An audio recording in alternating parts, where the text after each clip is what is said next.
От 1 юли тази година в Министерството на отбраната започва да действа новият устройствен правилник.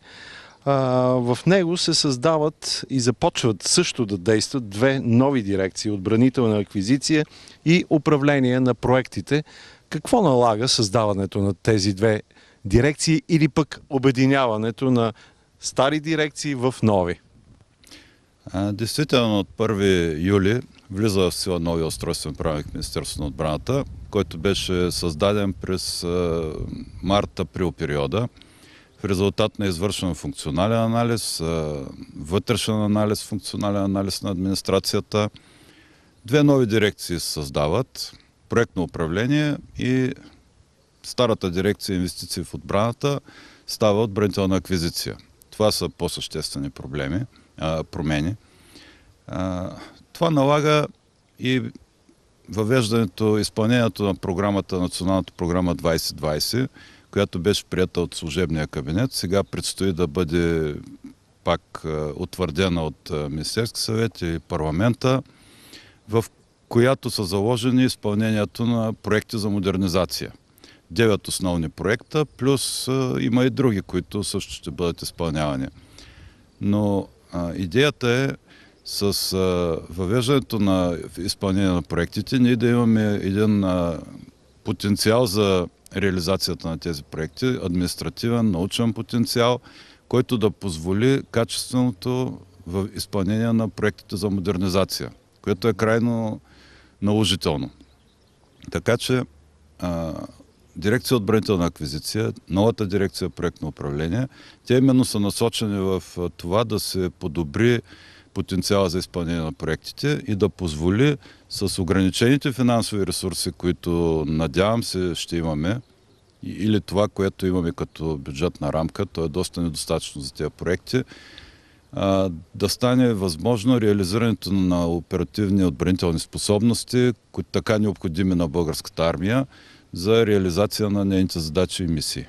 Господин Тотев, знаете ли, че аквизиция, малко хора знаят какво означава тази дума? Аквизиция е по-широкото понятие на придобиването.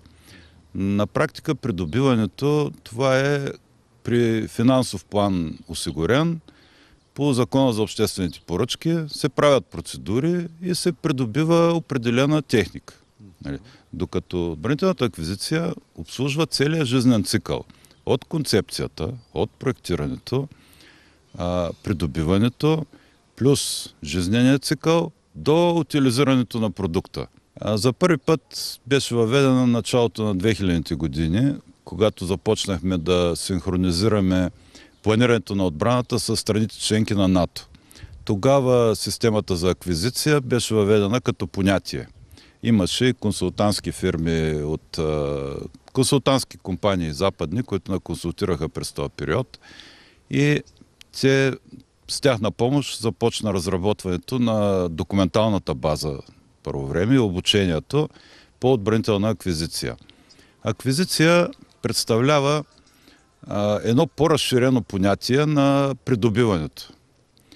И сутринта, между другото, на дискусията на конференцията, която е с много интересна насоченост, научните изследвания в интерес на отбранителната аквизиция, сутрешната сесия беше посветена на това, що е аквизиция, системата за аквизиция, която досега е разработена, докъде е стигна, какви са поуките от практиката и съответно тази новата дирекция, какви ще бъдат функциите, какво е новото. И е много необходимо ние да мислим в този широк смисъл на придобиването. Защото има много примери, не само в отбраната, ами и навънка, нали, както четем и гледаме по другите министерства, въобще държавата класта.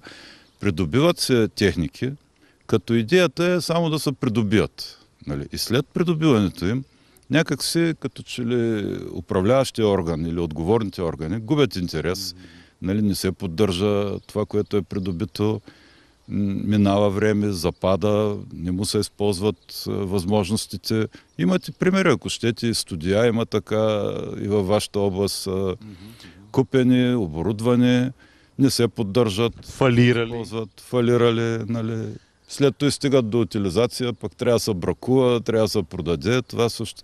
Докато аквизицията е една такава цялостен процес. Но веднага ви провокирам. Не закъсняхме ли?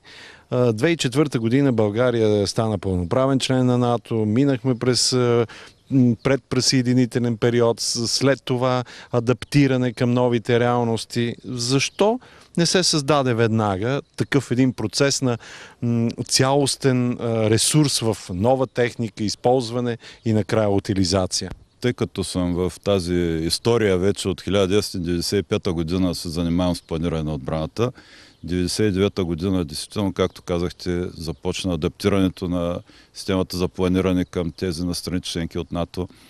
Действително, 2002 година MPRI е на консултантска компания. Тя точно това препоръча да се въведат тези три взаимосвързани системи. Интегрирана система за управление на ресурсите, система за отбранителна аквизиция и система за необходимите оперативни способности и система за управление на човешките ресурси беше прибавена на тези 4 системи. Документацията по тези системи беше разработена.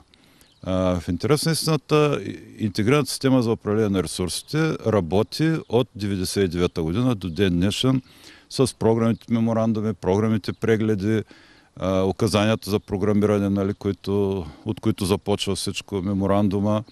Нали, тази система така или иначе работи. Тя и на национално ниво Министерството на финансите я въведоха като национална система за програмиране, но ние даже 3-4 години преди Министерството на финансите беше започнало въвеждането и в Министерството на отбраната. Системата за отбранителна аквизиция също беше разработена като база, като документация. Курсове имаше по тази система. Между другото, много курсови работи, дипломни работи, дисертации, ако щете, бяха написани по тази система. Но някак си в практиката не можа да надскочи системата за придобиване. Нали?